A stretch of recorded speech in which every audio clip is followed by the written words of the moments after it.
Jangan ngotot minta sesuatu, tapi ketika diberikan nggak bisa syukurin. Itu yang bahaya nanti saat hisab. Nih rumah, kenapa disebut maskan? Tempat untuk tinggal. Tapi kata maskan dari kata sakinah. Sakinah itu sesuatu yang tenang, tentram.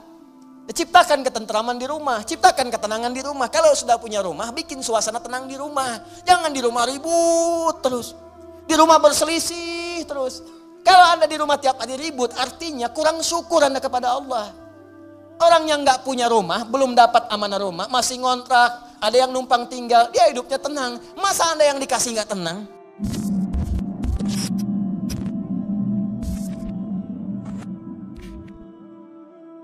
Ketika menggunakan dhammah disebut dengan mubtada. Perhatikan, alhamdu, sifatnya mubtada, hukumnya disegerakan. Maka kalau Anda sudah mendapatkan nikmat dari Allah Subhanahu wa taala, Rahman, nikmat sehat, nikmat rizki, harta benda, nikmat keluarga, nikmat kenyamanan hidup, maka bersegeralah untuk memuji Allah Subhanahu wa taala. Syukur kepadanya. Maka Anda ucapkan alhamdu, sifatnya disegerakan untuk kita menjadikan sifat syukur kita kepada Allah setelah menerima nikmat. Ini hukum umum. Bukankah Anda kalau saya berikan sesuatu, Anda seketika mengucapkan ucapan? Apa ucapannya? Terima kasih. Ya, saya berikan sesuatu, Anda ucapkan pada saya apa? Terima kasih. Ya kan? Anda terima, Anda ucapkan, saya kasih, Anda terima. Begitu saya berikan, terima kasih. Ya kan?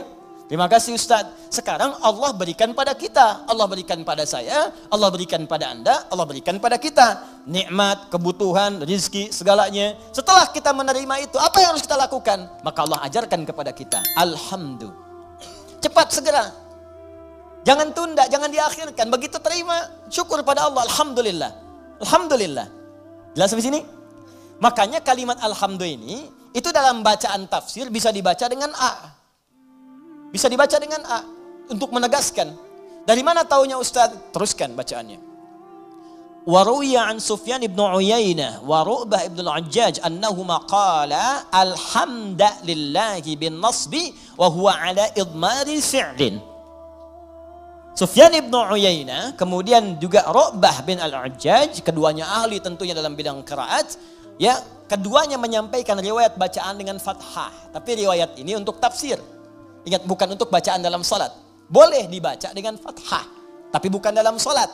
Ingat, dalam tafsir untuk menegaskan perintah segera bersyukur kepada Allah ketika menerima nikmat.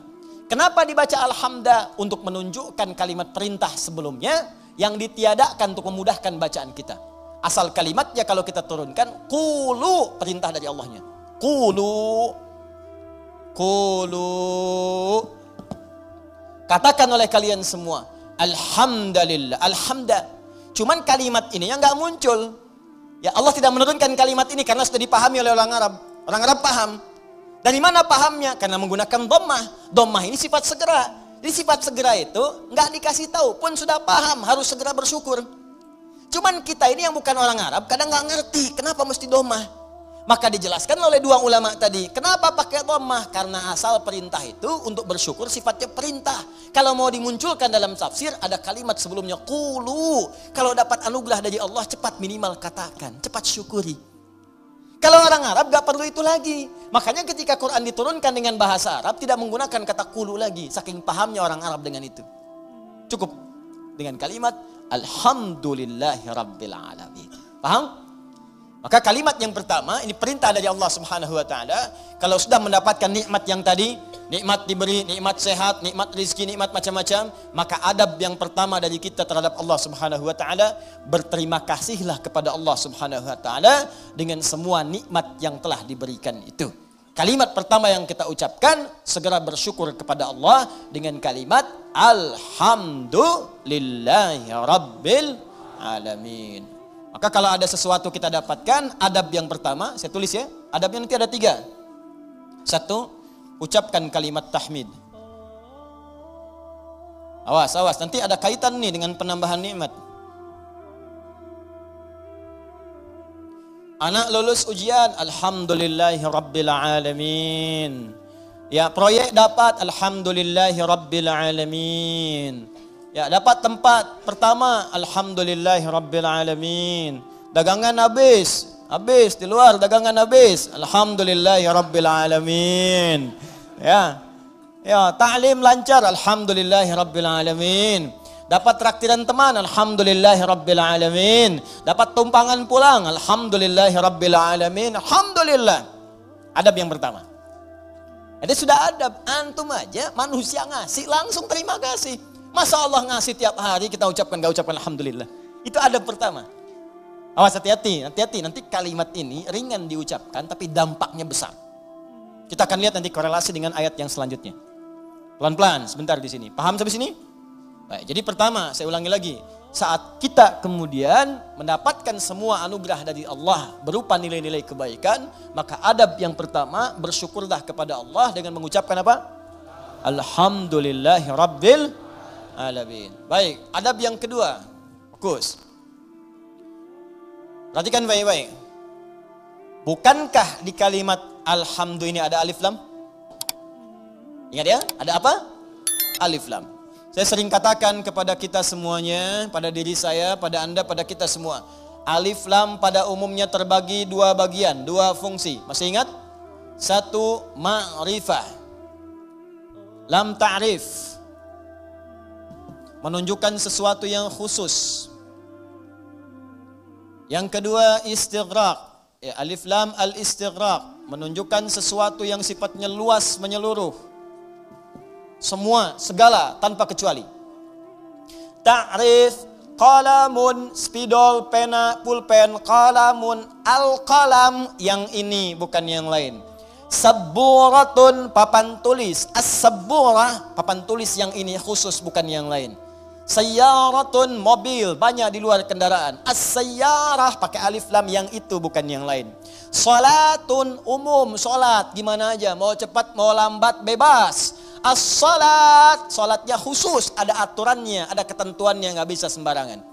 Nah, itu baru tahu alif lam ma'rifah saja. Kalau kita bisa baca Al-Quran dengan benar, kita paham. Kenapa kalimat salat dalam Al-Quran yang bermakna ibadah, dari takbir sampai salam, semua kalimatnya pakai alif lam. Kalau nggak pakai domir di akhirnya atau idhofah, pakai alif lam. Coba kalimat salat pertama Al-Baqarah ayat 3. Alladzina yu'minuna bil ghaibi wa yuqimunas shalah. 43 wa aqimus salata wa atuz zakah wa aqimus salat. 45 wasta'inu bis sabri was salat. 153 ya ayyuhalladzina amanu ista'inu bis sabri was salat. 238 hafizu 'alas salawati was salatil wusta. Tadi dibacakan dalam salat Isya, Quran surah 17 ayat 78. Aqimis salata liduluki syamsi ila ghasaqil laili wa qur'anal fajr. Quran surah 29 ayat ke-45. Utlu ma uhiya ilaika minal kitab wa aqimis shalah. Selalu pakai alif lam yang bermakna salat, ibadah. Kenapa menggunakan alif lam? Ingin memberi pesan kepada kita, kalau salat jangan sembarangan. Jangan semaunya. Asal salat. Amin. Masya Allah, zuhur 2 menit. Bayangin. Paling nampak saat tarawih lah. Yang 11 rakaat 1 jam. Yang 23 ada yang 7 menit. Kok cepet amat sih? Amat aja gak cepet-cepet. Lancar tiap tahun diulang-ulang, masa belum lancar juga? Lancar sih iya, tapi kan Nabi juga gak begitu, John. Ada aturannya, ada tumakninahnya, kan? Ada ketenangannya. Kamu gak tumakninah? Enggak, tumakninah sedang sholat sendiri tuh, paling belakang perempuan. Bukan itu. Tenang, bacaan nyaman, fasihnya, kan? Ada harakatnya, ada tajwidnya, ada sifatnya, ada makhrajnya, ada ketenangannya, ada doanya. Itu aturan, pakainya pakai alif lam. Ya, itu ma'rifah.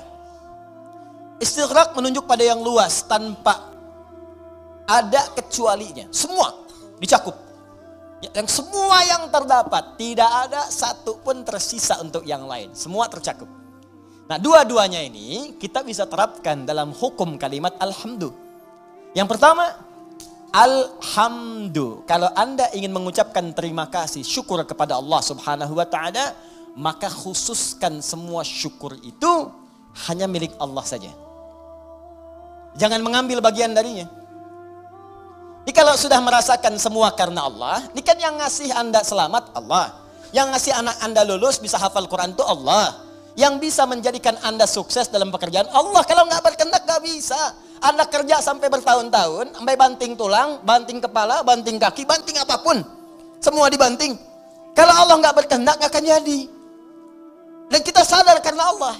Maka dari itu ketika kita mendapatkan adab pertamanya, bersyukur terima kasih pada Allah. Khususkan pada Allah. Jangan ngambil bagian dari situ. Karena kita meyakini apa yang kita dapatkan semua sumbernya dari Allah. Paham? Makanya jangan melibatkan diri kita, ini adab keduanya. Jangan melibatkan diri kita saat kita ingin bersyukur dan mengucapkan terima kasih kepada Allah atas nikmat yang diterima. Contoh, coba deh ibu atau antum, ikhwan ya, sering kemudian mengantar anak, ujiannya bagus, hafal Al-Quran, bagus. Pernah sering ada yang berucap begini, Masya Allah ukhti, luar biasa ya anaknya bisa hafal Quran. Ya Allah akhi, Masya Allah luar biasa, nilai antum sempurna. Akhi Masya Allah pekerjaan antum luar biasa bagus, beda dengan yang lain-lain sebelumnya. Pernah ada orang kadang memuji seperti itu? Nah saat muncul kalimat itu sadari, ini titipan dari Allah. Barangkali ada yang belum kita syukuri. Kita belum sempat terima kasih nih sama Allah nih. Atau diuji, sadar nggak bahwa itu tuh pemberian Allah. Kalau Allah berkehendak bukan anak kita yang hafal, anak orang lain. Cuma dititipkan pada anak kita untuk menguji apakah kita ini mampu nggak bersyukur kepada Allah. Mampu nggak menyerahkan urusan kita kepada Allah. Sadar nggak bahwa Allah yang kasih. Makanya orang tua yang baik ketika mendapati anaknya hafal Al-Quran misal. Juara pertama di sekolahnya. Dipuji oleh orang lain. Gurunya bahkan mengatakan, ibu Masya Allah anaknya luar biasa. Pintar, cepat pahamnya. Alhamdulillahirrabbilalamin. Ini semua karena Allah subhanahu wa ta'ala. Adab pertama. Tapi kalau sudah mengucapkan itu, hukum alif lam ma'rifah berlaku. Khususkan hanya pada Allah. Kita jangan ngambil bagian dari situ. Kalau ngambil bagiannya maka berkurang sifat pujiannya. Ibu Masya Allah anaknya luar biasa bu. Cepat pahamnya. Hafalan Qurannya sempurna. Yang lain 2 tahun. Dia 2 bulan dah hafal. Masya Allah. Alhamdulillahirrabbilalamin. Semua karena Allah subhanahu wa ta'ala. Ya memang saya juga tiap hari sih ngasih. Saya dampingi, terus malam didoain, cek tahajud, sujud. Kalau cek mau bisa begitu, habis tuh. Jelas ya? Jadi jangan ambil bagian dari situ. Jadi kalau sudah al pakai alif lam, nggak ada walaupun, meskipun, walau demikian itu hilang. Ya, ada ikhwan misalnya kadar Allah sakit di rumah sakit. Hari pertama udah lebih baik, ditanya sering lupa nih kalimat begini.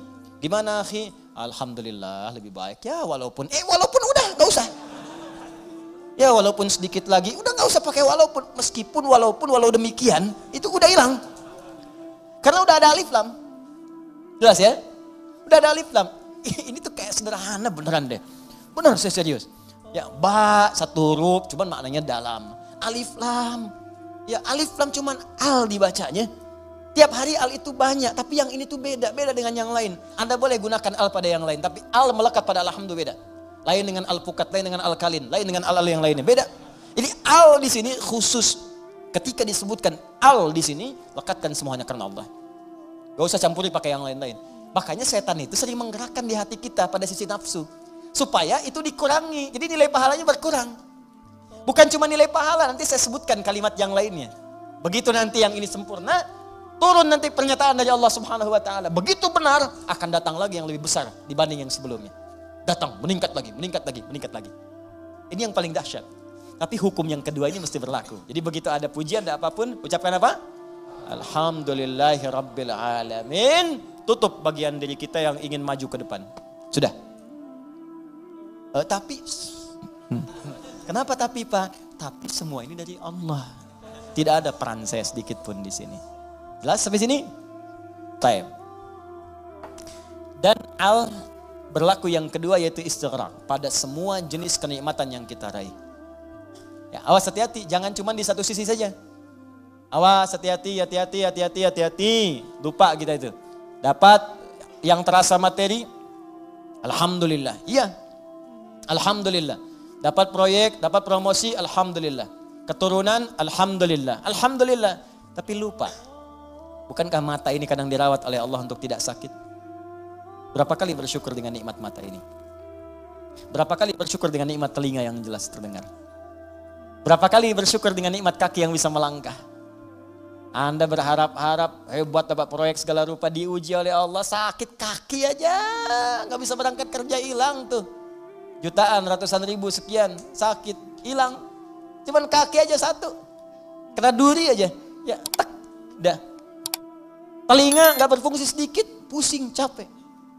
Mata, kena gangguan, proyek nggak bisa kelihatan, susah. Berapa kali kita bersyukur dengan semua nikmat ini? Kadang kita bersyukur dengan segala hal yang kita dambakan dan belum kita pegang, tapi kita lupa dengan semua nikmat yang telah Allah anugerahkan pada kita dan melekat pada jasad kita. Maka dari itu dipaksa kita untuk mengucapkan kalimat ini setiap selesai salat. Supaya ingat banyak nikmat yang telah Allah berikan pada kita, walaupun kita berharap-harap yang lain yang belum tentu kita butuhkan. Kalau bahasa yang lainnya mungkin, ini nikmat dah banyak yang kamu butuhkan, saya berikan. Itu aja belum disyukuri, kamu minta yang lain. Itu aja belum mampu nyukurin, kenapa minta yang lain? Yang belum tentu kita butuh, belum tentu kita perlukan. Makanya setelah kita subhanallah, subhanallah, subhanallah, subhanallah, makna salat apa yang diucapkan? Alhamdulillah, alhamdulillah, alhamdulillah, alhamdulillah, alhamdulillah. Supaya sadar telah banyak nikmat yang kita peroleh, yang kadang kita menuntut banyak hal yang belum tentu kita butuhkan, tapi kita telah mendapatkan limpahan rahmat yang telah kita perlukan selama hidup kita. Jelas? Nah, bagian terakhir, adab yang ketiga. Ya, adab pertama, ucapkan tahmid. Ya, satu. Adab yang kedua, jangan mengambil bagian. Ya. Atau kita bisa tegaskan dengan kalimat, tujukan khusus kepada Allah. Khusus kepada Allah. Jadi jangan mengambil bagian dari tahmid kita itu. Saya naikkan ke atas sebagai adab kepada Allah. Dalam semua nikmat yang Allah berikan kepada kita, baik terasa ataupun yang belum terasakan. Ya, yang terasa sifatnya ini yang kita dapati dalam kehidupan kita. Yang belum terasakan, yang kadang-kadang kita ikhtiar baru kita peroleh. Jangan bedakan semuanya. Semua setiap kita dapati, alhamdulillah. Makanya kalau berzikir pasca sholat, jangan cuma di lisan. Saat alhamdulillah itu, kaitkan dengan nikmat yang telah kita dapatkan. Dia begitu mengucapkan alhamdulillah, alhamdulillah, alhamdulillah. Bayangkan mata sehat, telinga sehat, kaki sehat, hati sehat, pikiran sehat, bening semuanya. Ya, anak sehat, semua sehat, istri sehat, suami sehat. Alhamdulillah, alhamdulillah. Makanya bersyukurnya nikmat. Alhamdulillah, alhamdulillah, alhamdulillah, alhamdulillah, alhamdulillah, alhamdulillah. Tapi gak ada yang nyampe ke hati gitu. Gak ada yang nyampe. Coba deh ucapkan pelan-pelan. Alhamdulillah, alhamdulillah, alhamdulillah. Rasakan. Itu tenang ke hatinya itu. Enak gitu. Zikir yang terasa itu nikmat ke hatinya. Dan ada ketenangan dalam jiwa kita. Ada getaran. Ada getaran tersendiri. Enak rasanya itu. Ada sentuhan ke hati kita. Ya, sentuhlah ia tepat di hatimu. Maka ia akan jadi milikmu untuk selamanya. Ya, sentuh. Maka bacakan zikirmu dengan bahasa hatimu sehingga terjadi koneksi antara hati dengan lisanmu. Catat dulu, mana dulu. Bacakan. Alhamdulillah, alhamdulillah, alhamdulillah. Tenang. Ala bidzikrillahi tatma'innul. Yakinlah kalau zikirmu benar kepada Allah, hatimu akan tenang. Ala itu harful ikhbar wa taukid, menyampaikan sekaligus menekankan. Jadi kalau zikirnya hati belum tenang, berarti ada yang enggak benar zikirnya, ada yang belum tepat. Paham ya? Nah, itu dhammah banyak terkumpul. Banyak. Semua segalanya milik Allah. Jadi semua punya Allah itu banyak. Jadi semua aktivitas kita yang kita dapatkan nikmatnya itu semua punya Allah. Banyak punya Allah enggak berkurang. Banyak. Banyak, banyak, banyak. Nah, yang terakhir ingat baik-baik, kalimat alhamdulillah itu mengandung makna syukur. Syukur. Ya, kalau manusia berterima kasih, kalau kepada Allah kita bersyukur. Baik. Apa artinya syukur? Ya, syukur itu kalau mau dicatat boleh, kalau mau didengar, dihafalkan atau disimak kembali pun tidak ada masalah, yang penting paham. Paham maksudnya. Syukur itu ungkapan rasa terima kasih, ungkapan rasa terima kasih dan bahagia, ungkapan rasa terima kasih dan bahagia atas nikmat yang diperoleh,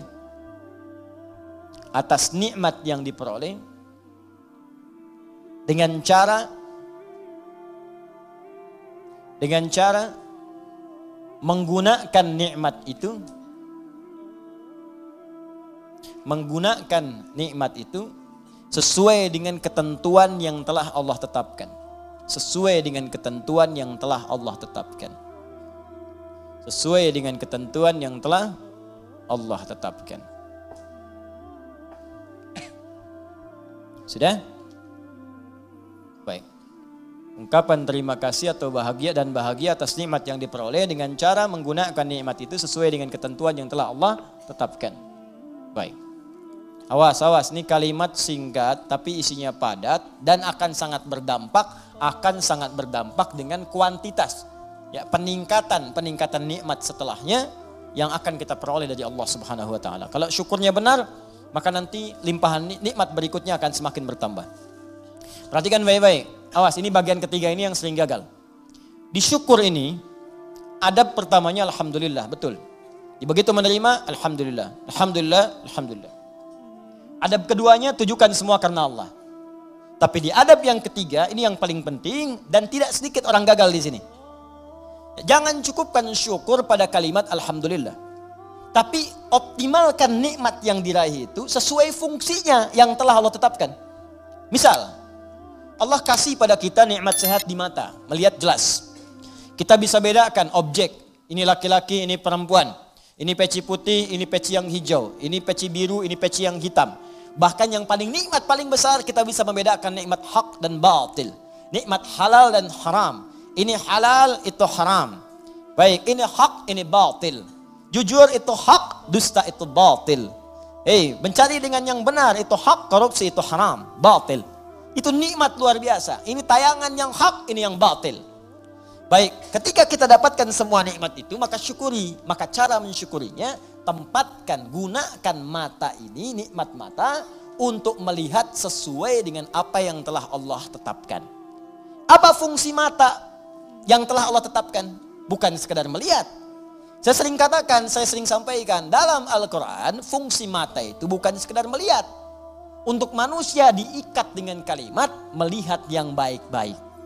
Bahkan tegas kalimat Qurannya, palingkan ketika yang dilihat itu tidak baik menurut Allah. Ini nggak baik nih, palingkan. Di mana ditemukannya? Di Quran surah ke-24, An-Nur. Ayat berapa Ustaz? Ayat 30 untuk laki-laki. Apakah perempuan ikut? Ikut, bahkan harus. Ayat 31-nya perempuan. Bahkan iman kita dipertaruhkan di situ.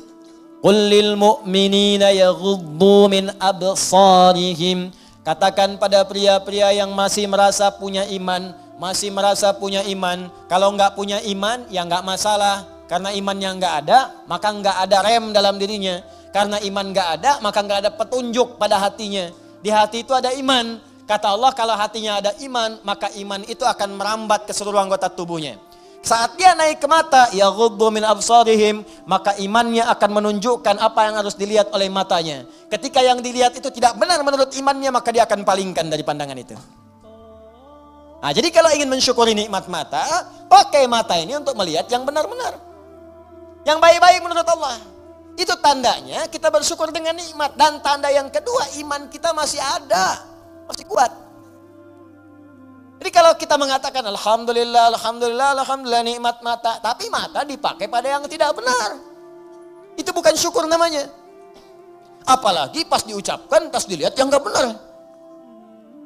Gambar apa ini? Ini nih, gak benar nih gambar nih. Alhamdulillah. Nah, alhamdulillah, pandangan pertama, selanjutnya kan gak boleh. Kalimatul haq, yuradu bihal batil. Ya, kalimatnya benar, cuma ditempatkan di tempat yang salah. Paham? Nah, jadi coba cek deh. Katanya alhamdulillah, tapi mata masih dipakai pada yang tidak baik. Berapa kali Anda melihat gambar yang tidak tepat saat membuka status? Saat mengupdate status? Saat melihat browsing, searching, berita di internet. Saat membuka handphone, berapa kali iklan tampil. Kemudian mata kita bisa mengelak dengan cepat. Pindahkan pandangan. Itu baru satu. Belum telinga. Nikmat telinga, gunakan telinga sesuai dengan fungsi yang telah Allah tetapkan. Kata Allah, jangan dengar yang tidak baik. Ya ayyuhalladzina amanu, hai orang-orang masih merasa punya iman. La yaghtab ba'dukum ba'dha, jangan dengarkan gibah. Jangan bergibah, jangan dengarkan gibah. Jangan bikin acara gibah, jangan jadi pelaku gibah. Sekarang dikemas, jadi acara TV. Itu yang repot, gibah. Ya, bikin situ tulisan. Memang kadang-kadang gini, kalau maksiat itu jangan dikemas-kemas. Semakin dikemas kelihatannya semakin bagus. Dijualnya jadi menarik. Bikin aja title yang langsung tunjukkan pada tingkat maksiatnya. Ya, di kalau ada tayangan-tayangan gosip langsung antum sebarkan berita, tayangan gibah. Gitu aja. Sebarin tuh ke yang lain, share. Tayangan gibah, terus turunkan ayat Quran di bawahnya. Khusus bagi orang Islam saja supaya nggak jadi tersangka nanti. Gampang. Udah. Paham ya? Nah, ini gitu aja nanti hilang sendiri. Ya, jadi dan jangan jadi pelakunya, katanya muslim tapi jadi pelaku gibah. Aneh. Jelas ya, iman kita dipertaruhkan di situ. Tuh, itu baru mata, ke telinga, belum ke lisan. Ya lisan pakai untuk apa? Bicara yang benar. Makanya Nabi itu mengikat dua saja. Maaf. Man kana yu'minu, iman lagi tuh.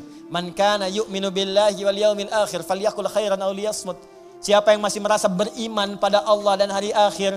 Kenapa ada hari akhir? Menunjukkan hisab. Dihisab. Wafat dihisab. Itu penegas tuh. Jadi kalau melanggar ketentuan ini, maaf berarti iman bermasalah. Yang kedua merasa ringan saat dihisab. Falyaqul khairan, katakan yang baik-baik. Jadi kalau masih punya iman, yang enggak baik itu enggak akan dikatakan. Apa yang enggak baik? Banyak dusta. Wailul lil mukadzibin, celaka para pendusta. Dusta itu enggak baik. Kalau dusta akan celaka. Gibah, ya celaan, makian, perselisihan, enggak baik. Makanya kalau Anda rajin ikut taklim tapi rajin berselisih, ada yang aneh tuh. Aneh. Katanya taklim, katanya mendekat pada Al-Quran, katanya ingin praktekkan Al-Quran, tapi melanggar isi Quran, aneh. Aneh. Anda belajar di mana? Quran mana yang Anda praktekkan? Mana iman Anda? Taklim itu menguatkan iman, bukan melanggar iman.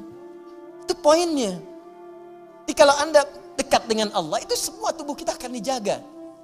Lurus pada nilai-nilai kemuliaan. Jelas sampai sini? Itu teman-teman, itu baru tubuh kita. Belum yang lain.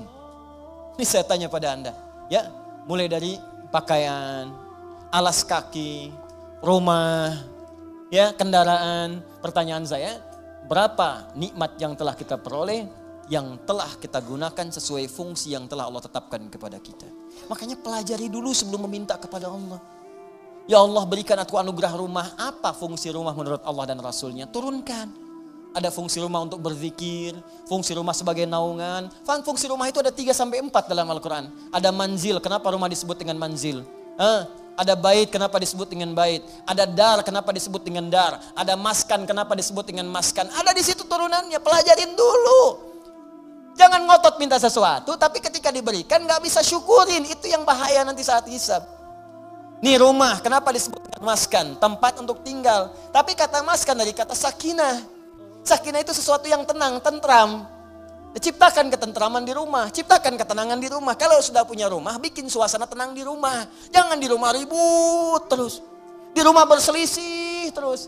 Kalau Anda di rumah tiap hari ribut, artinya kurang syukur Anda kepada Allah. Orang yang gak punya rumah, belum dapat amanah rumah, masih ngontrak, ada yang numpang tinggal, dia hidupnya tenang. Masa Anda yang dikasih gak tenang? Padahal tempatnya disebut maskan, tempat untuk tenang. Ustadz, kenapa saya nggak tenang? Karena Anda nggak belajar turunan dari maskan. Maskan itu sifatnya sakinah. Sakinah itu dibawa ke rumah tangga. Ayatnya Quran 30, surah 30 ayat 21. Pelajari ayatnya. Di situ ada sakinah. Sakinah dapat, mawadah turun. Mawadah turun, rahmat dapat.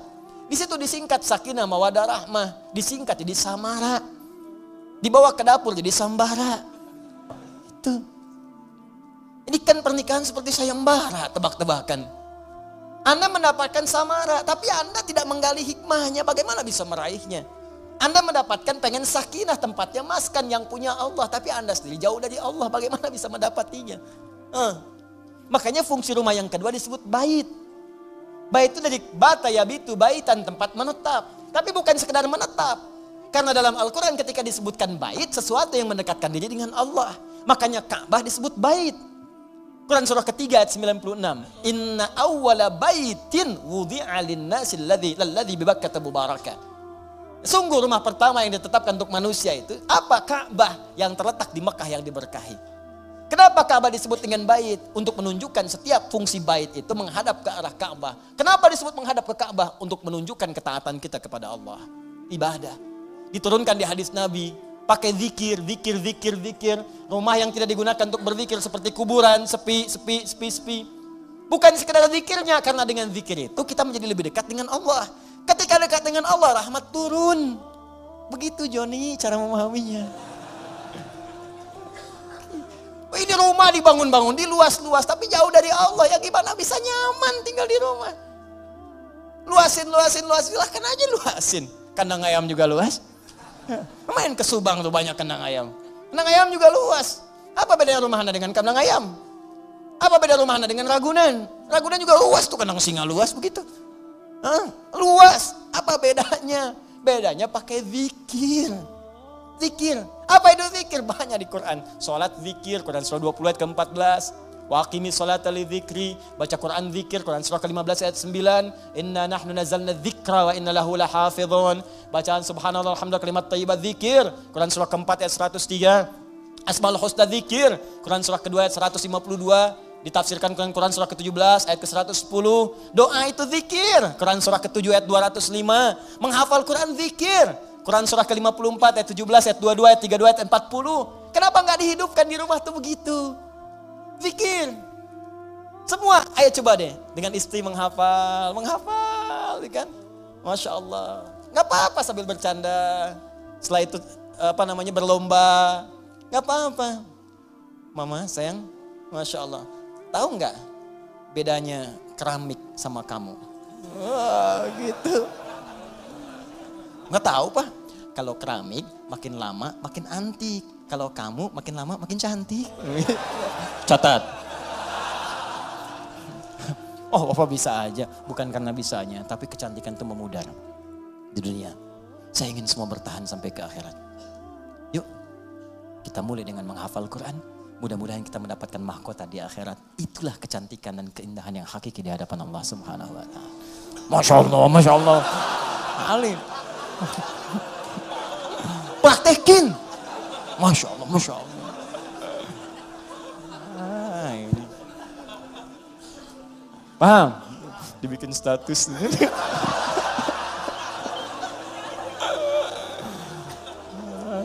Aduh. Dunia ada aja. Gitu caranya. Ini kalau dipakai begitu enak tuh. Coba lah anak-anak. Kalau lihat anak tuh lagi kosong dia baca Quran, lagi main tiba-tiba baca Al-Mulk, baca Al-Qalam, baca macam-macam. Itu indah pokoknya deh. Antum lagi pulang lagi capek tiba-tiba anak dalam mainnya dia baca tuh. Amma yatasalun, lagi main aja, main sepedaan, main apa gitu. Hidup tuh suasana rumah. Pakai trigger dulu, ya, kayak speaker aktif atau apa gitu kan. Ya, kemudian pasangkan 24 jam putar. Jadi suasananya terbawa. Antum belum baca nggak apa-apa, mulai pasang dulu aja speaker aktifnya. 24 jam isi, nggak apa-apa muter. Dan biasakan ya anak-anak begitu. Ya, saya berusaha mencoba. Ya, setelah itu kita berbagi dan itu dampaknya besar. Ya, saya praktekkan dulu sendiri, saya coba dulu pada anak-anak tuh dekatkan dengan Quran. Terus beli mic-an, dia bicara dengan Quran. Itu Quran tuh karena biasa Quran, makanya ketika dikasih mic pun bukan nyanyi, kasih Quran. Ya, nyampe dibawa ke mall.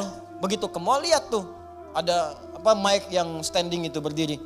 Ya, Masya Allah. Orang kan biasa pakai buat karaoke, tulisannya karaoke. Dia cobain di mall. Ya, wailul likulli humadzatil lumazah. Di mall bayangin tuh. Tapi ya biarin aja, sekali-kali di mall ada ngaji kan.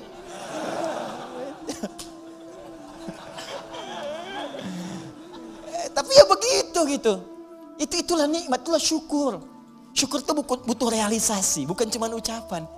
Alhamdulillah rumah kita besar, syukur aja silakan undang bagi dengan tetangga, alhamdulillah. Tapi buktikan jangan setelah undang tetangga segala rupa, lupa lagi dengan Allah. Tuh kalau digali banyak, ada maskan, ada bait, ada dar, ada manzil. Manzil nazala, turun, manzil tempat menurunkan. Apa yang diturunkan situ? Turunkan keturunan. Makanya jangan pernah bermaksiat di luar rumah. Setelah berumah tangga ada rumah, lakukan semua hubungan di dalam rumah. Jangan maksiat di luar rumah. Ya, yang kedua menurunkan kasih sayang, menurunkan segala rahmat, menurunkan segala perhatian. Di situ berikan pada anak, pada setiap yang ada di rumah dan sebagainya. Itu baru satu. Di kadang-kadang begini, Allah udah kasih, minta yang lain, yang ini aja belum dipakai ibadah. Antum udah nyari-nyari pakaian yang lain, ini pakaian yang dipakai ini udah pernah dipakai ibadah belum? Pakai sholat, pakai ngaji, pakai macam-macam. Ini kadang-kadang begini, saya sering dapat pertanyaan, Ustaz, saya ini cari pekerjaan, gak pernah keterima. Saya bilang, sini mas, baju ada? Ada. Makan tiap hari ada? Alhamdulillah. Kendaraan ada? Sepeda Ustaz punya? Alhamdulillah. Baik. Rumah ada? Ada Ustaz, Alhamdulillah. Sudah berapa banyak yang dipakai ibadah? Sepeda sudah mengantarkan Anda pada sholat? Kadang-kadang Ustaz. Baju udah semua dipakai ibadah? Ya belum semua Ustaz. Itu Anda itu begitu. Itu kan semua titipan. Setiap titipan akan ditanya. Semua orang yang dititipkan itu nggak pengen banyak. Gak ada orang titipin pengen banyak. Pengennya sedikit supaya gampang dikembalikan. Atau saat ditanya menjadi lebih mudah menjawabnya. Nah sekarang Anda aja yang dikasih oleh Allah saja titipan belum digunakan pada yang benar. Bagaimana bisa meminta yang lain? Barangkali bukan Allah belum mau ngasih. Tapi Allah menginginkan Anda maksimalkan dulu nikmat yang ini. Kalau sudah semua maksimal jangankan Anda minta. Belum minta pun Allah bisa kirimkan yang lain. Itu poinnya. Mudah bagi Allah. Karena Allah mampu menguasai semua alam. Jangankan pengen pekerjaan. Semua alam pengen dikasihkan. Jangankan menguasai, merawat semuanya. Memberikan semuanya. Ngasih, memberikan, merawat, mencukupkan. Semua diberikan. Sifat yang memberikan, merawat, memenuhi semuanya tanpa kecuali. Dalam bahasa Arab disebut dengan rububiyah. Yang memilikinya disebut dengan Rabb. Karena itu kata Rabb secara tunggal. Kalau tidak dilekatkan dengan kalimat lain. Itu artinya gak boleh diberikan kecuali hanya pada Allah saja. Rabb. Awas hati-hati. Rabb. Gak boleh manusia diberi nama dengan Rabb. Rabb. Kecuali disambung dengan yang lain. Robbie Williams. Kan? Nah, atau misalnya Muhammad Rabbi. Ya. Kalau bersambung dengan yang lain boleh. Boleh. Ya, di kisah Nabi Yusuf Quran surah 12 ayat ke-42. Ya. Waqala lilladzi dhanna annahu najin minhuma udhkurni 'inda rabbik. Rabbik bukan Allah di situ. Ya ketika Yusuf alaihissalam berkata kepada satu di antara dua orang yang ditakwilkan mimpinya dan dia duga dia akan berhasil keluar dari situ selamat. Ya selamat, maka dia katakan berikan pesan kepada orang ini, ya napi yang akan lolos ini selamat ini, kata Nabi Yusuf alaihissalam, nanti sebutkan kisah saya kepada rajamu. Ya Rabb di situnya, tapi ada kaf di situ, Rabbik bukan Rabb sendiri. Ditunjukkan kepada raja. Jelas sampai sini? Baik, itu boleh, gak ada masalah. Nah, tapi ingat sifat Rabb, kalaupun dilekatkan dengan kalimat lain, itu tidak hanya menunjuk pada aspek kepemimpinan, tapi ada perawatan dan maslahat di dalamnya. Yuk kita baca sedikit tafsirnya. War-rabbu huwal malikul mutasarrif wa yutlaqu fil lughati ala as-sayyid wa ala al-mutasarrif lil islah wa kullu dhalika sahihun fi haqqillah ta'ala. Kata Rabb itu hanya milik Allah Subhanahu wa taala. Bermakna malik yang memiliki segalanya. Mutasarrif yang berkehendak untuk menggunakan pada apapun yang dikehendakinya pada semua yang dimilikinya. Terserah Allah. Terserah Allah. Nih, maaf ya. Maaf sekali lagi, maaf. Ini tangan punya siapa? Ya Allah. Nah, mata punya siapa? Ya Allah. Telinga punya siapa? Nah, karena punya Allah, terserah Allah, ya Allah yang punya. Iya kan? Sekarang yang punya, nitipin ke kita supaya kita pakai. Makanya kita katakan, inna lillah, kita itu punya Allah. Inna lillahi, kita semua punya Allah. Wa inna ilaihi raji'un. Karena kita punya Allah, besok lusa kita pulang kepada Allah. Karena kita punya Allah, mata punya Allah, telinga punya Allah, tangan punya Allah, terserah Allah. Maka Allah bikin aturan. Karena kamu punya saya yang ciptakan. Nih cara menggunakan semua jasad dalam tubuhmu. Pakai sesuai petunjuk pemiliknya. Tangan gunakan begini, mata gunakan begini. Makanya kalau tangan dipakai maksiat, Allah marah yang punya. Wasariqu wasariqatu faqtu aydiyahuma, kata Allah, tangan, saya kan suruh gunakan yang baik. Kenapa dipakai mencuri? Daripada pakai mencuri, potong aja tangannya. Yang punya marah. Saya punya motor saya titipkan pada Anda. Saya bilang pakai motor ya, pakai yang baik-baik, buat taklim, buat cari nafkah. Anda pakai motor buat maksiat, rampok orang pakai motor itu, saya marah nggak? Marah. Motor Anda tabrak-tabrakin, bemper pengok, spion hilang, itu kan? Semua habis. Marah nggak saya?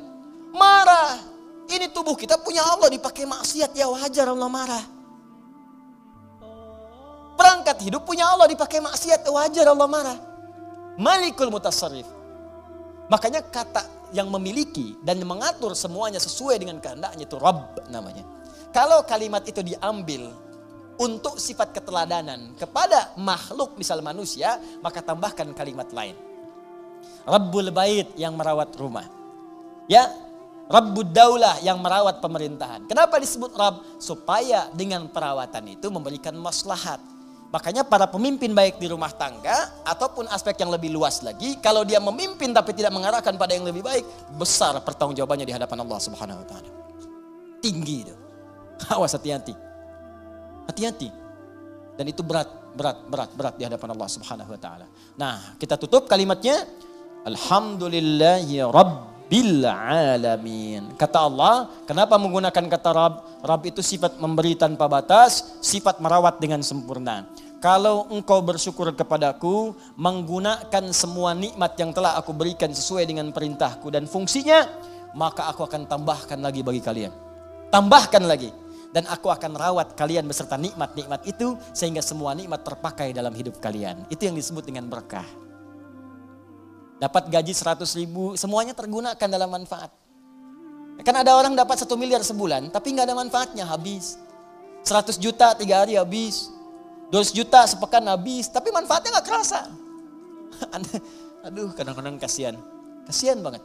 Dapat gaji 100 juta, sepekan habis. Pakai nonton burung, pakai nonton kuda doang. Kuda lewat, bayar 20 juta, cuma lihat kuda doang. Masya Allah, pakai ini, pakai itu, jalan sini, dia sini nggak menikmati. Kalau berkah nggak apa-apa, makin banyak makin berkah, banyak beri orang lagi, beri lagi, sedekah lagi, berkah nggak apa-apa. Ya, pilih mana? Sedikit tapi berkah atau banyak tapi berkah? Banyak tapi berkah, banyak berkah. Ya berangkat umrah, berangkat haji, sedekah, infak, ini banyak berkah, banyak. Alhamdulillah, nggak apa-apa. Tapi sering terjadi banyak dikumpul-kumpul, dia sendiri nggak merasakan itu. Dan yang paling dahsyat itu kadang berkelahi dengan orang yang dipegang aja di tabungannya belum habis. Itu sekarang banyak orang aneh itu. Banyak orang aneh. Beneran, serius saya. Banyak orang aneh. Kalau Anda cek kekayaannya luar biasa. Miliaran, triliunan dan sebagainya. Tapi masih mengharapkan yang lain. Itu aja belum kepake buat dia. Bawa uang aja 1 miliar. Masuk ke restoran. Makan, mau makan apa situ? Itu aja belum habis. Sudah pengen makan aspal, makan hutan, makan ini, makan itu. Allahu Akbar. Apa yang mau dimakan? Kasihan saya. Kasihan bener. Hidupnya kasihan, dikumpul-kumpul kepake enggak. Mati aja, udah. Udah selesai itu. Jadi cuma mewariskan masalah. Dan kalau enggak berkah, celaka begitu dia meninggal. Orang rebutan, anak cucunya rebutan. Saling tembak, saling bunuh, meninggal. Enggak ada yang dapet. Kan sering saya bilang kayak 2 orang rebutan mobil. Dua-duanya meninggal. Mobilnya cuma ketawa. Paham ya? Nah, maka kalau kita benar menggunakannya, Rabb, sifat rububiyah itu muncul. Allah akan merawat. Maksudnya menjadikan semua nikmat yang Allah berikan pada kita berkah. Kepake semua. Kepake, ada manfaatnya. Berkah itu ziyadatul khair, nilai kebaikannya bertambah. Nah, kemudian sifat Allah untuk memberikan tambahan itu dialihkan, diuraikan pada kita dengan melimpah. Tambah. Kata Allah, jangankan rumahmu yang kecil itu, semua alam saja tanpa batas saya bisa rawat. Jangankan kau minta yang sedikit, minta semua alam pun aku berikan karena aku Rabbul Alamin. Karena itu sifat lillah, alhamdulillahi, harakatnya. Kemudian sifat yang kedua ikut Rabbi, bukan Rabbu, Rabbi i-nya menunjuk kepada Allah tadi. Seperti Bismillahirrahmani. Ya, Rahmani i ke Allah. Maka Rabbi ke Allah, Rabbil Alamina. Kata Allah, akulah Tuhan yang merawat, yang menguasai semua alam. Alam saja sudah jamak bentuknya. Alam, jamak. Alamin, jam'ul jamak. Jamak dari semua jamak. Jadi kalau ada yang banyak, semua yang banyak itu aku kuasai, kata Allah. Manusia sedikit. Kalau kau mau minta, aku berikan. Apa yang kamu inginkan? Kalau kamu ingin aku rawat. Jangankan kamu, semua alam aja aku rawat, apalagi cuma kamu. Jelas ya? Nah, maka dari itu, pada ayat yang ketiganya, Allah turunkan kemudian ayat yang sangat indah untuk menerapkan kaidah di ayat yang kedua ini. Perhatikan baik-baik. Kalau Anda benar-benar bersyukur kepadaku, kata Allah, menggunakan nikmat dengan baik, sesuai peruntukanku, aku akan tambahkan kepadamu, aku akan rawat nikmatmu, bahkan apapun yang kamu minta, walaupun sepenuh alam, aku akan berikan jika engkau itu butuhkan. Karena aku penguasa, pemilik, dan pengatur semua alam tanpa kecuali. Maka turun Quran surah ke-14 ayat ke-7 di kaidah ini.